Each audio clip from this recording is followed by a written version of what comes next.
My dad is claiming I'm keeping his granddaughter from him, by user Ruby. I have a beautiful 2.5M/O baby.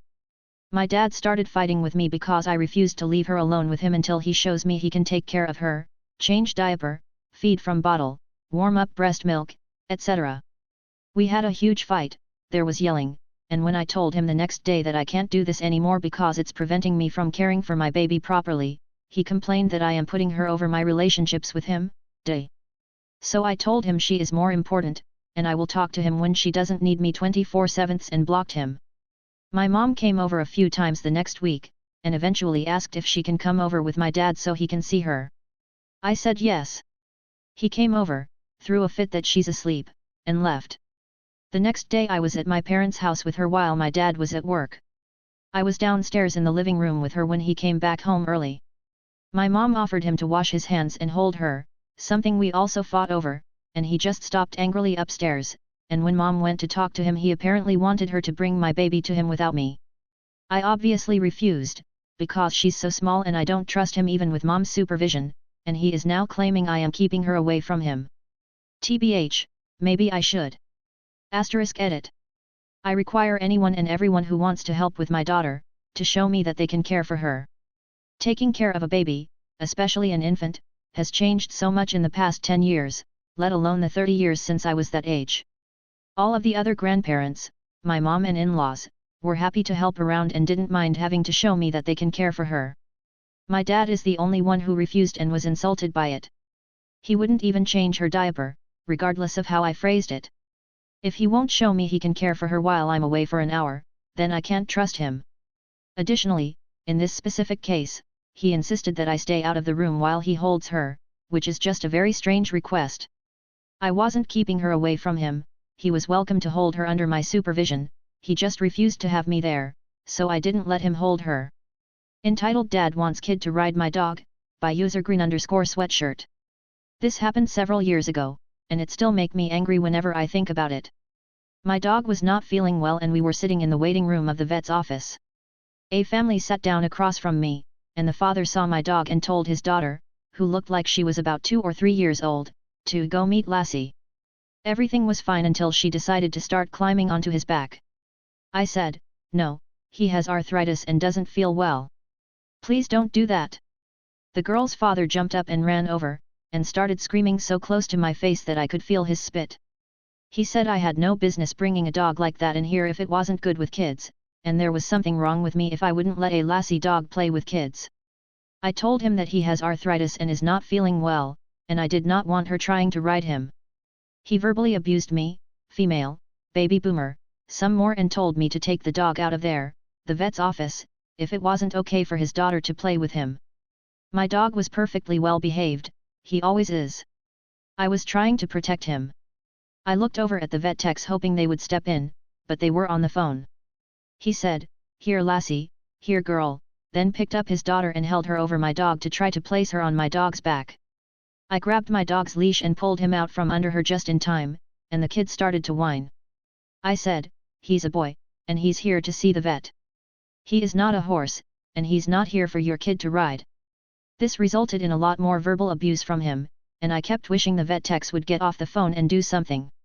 He was still berating me when a vet tech called my name and led me and my dog into an exam room.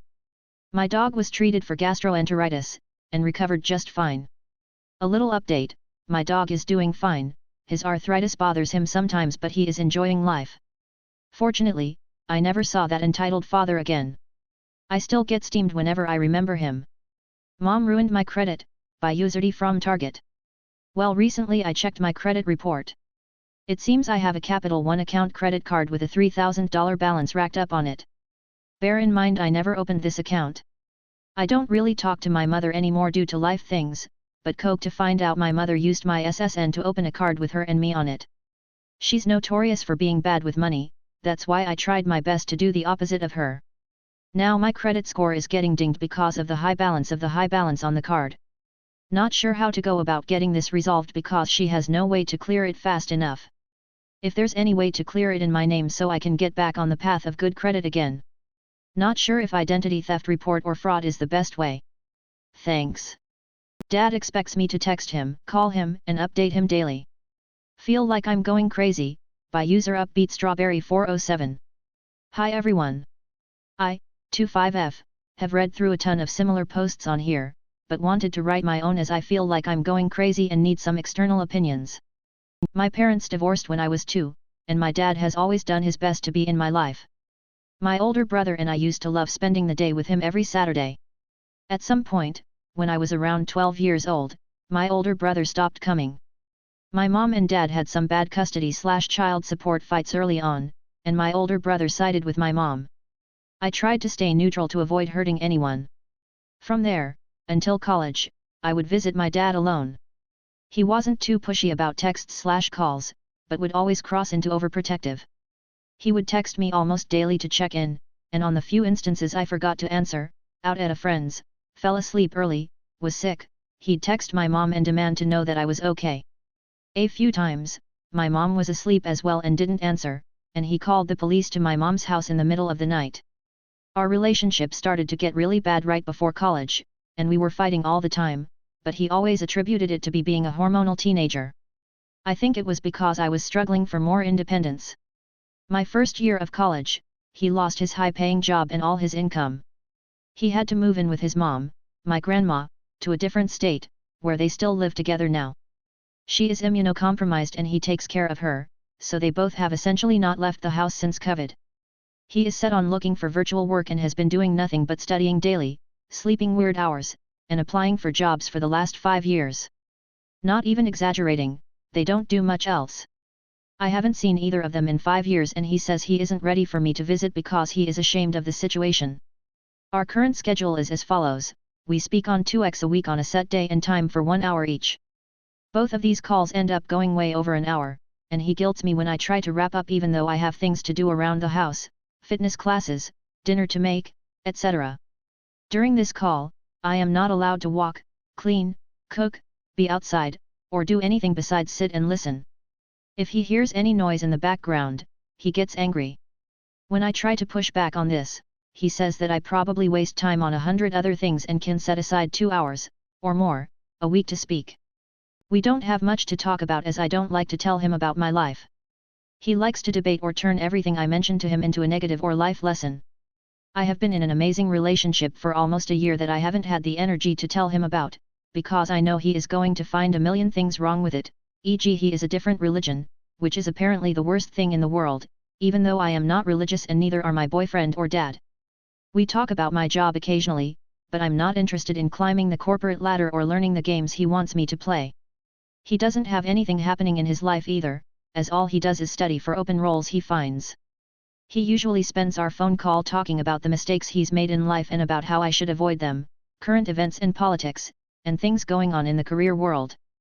I'm not really interested in the things he talks about and don't want to follow in his footsteps, so I mostly just stare at the wall, listen for 1.5 hours, and try to sound interested.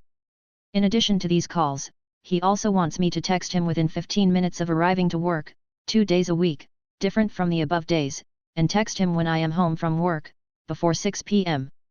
If I am running late, I have to call him and let him know.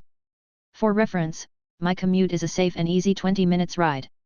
I also have to answer his daily nighttime check-in text asking me how things are going, if I have any questions, if I am home, etc.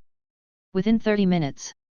I am not on my phone often and missed responding on time to a few of them, which led to some really bad fights.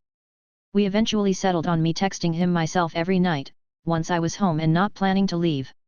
Lastly, he wants me to let him know if I go out on the weekends and text him when I'm home, which I think is fair. One important thing to note is that when I first moved into my own place a couple years ago to be near work, he had very strict rules about where I had to live. Doorman building with cameras, safe part of the city, etc. all reasonable, but expensive. I was doing well for myself, but couldn't afford those amenity buildings on my own.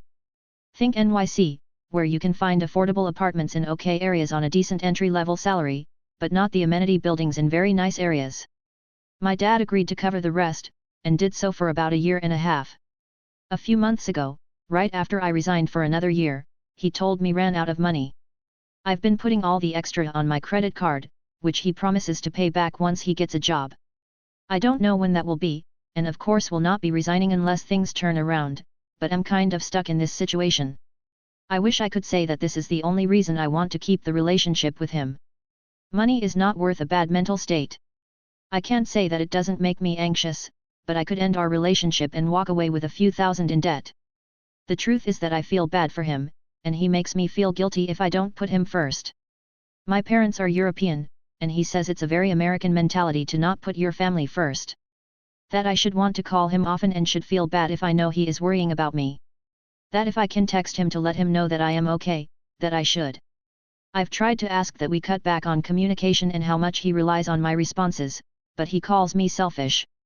For reference, I have an excellent relationship with my mom and her side of the family. I call her to chat almost daily and we talk about all the things in her life and in mine. She knows and has met my boyfriend, and she has my location so she always knows when I'm safe. She doesn't force anything on me and doesn't turn everything negative or into a lesson, so I love telling her about my life and keeping her updated. When I try to explain this to my dad, he basically insinuates that if my mom isn't checking in on me regularly, she doesn't care. Even as I'm typing this I can see that it's not healthy, or is it? I feel like I can't get an objective grasp on this. He says he is much better than most dads, is this true? Is this a cultural thing? I just don't know what to do.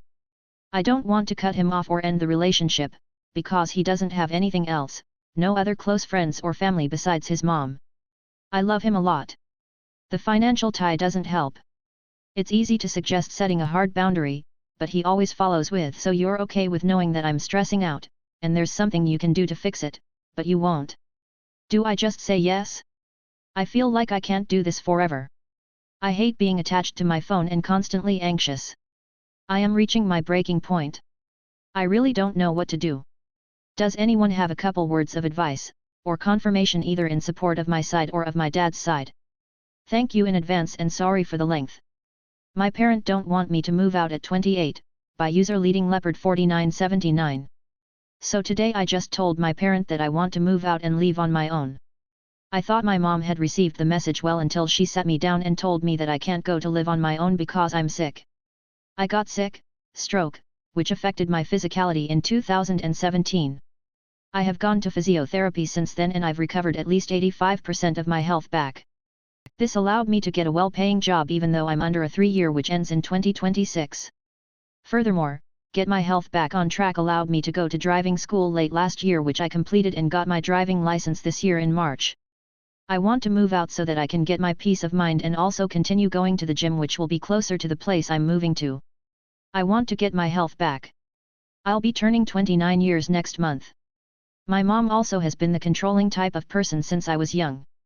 She wants to know everything that happens in your life all the time. I really don't want to blame her. Any advice from here would be highly appreciated. I also had predicted this would happen when I tell her.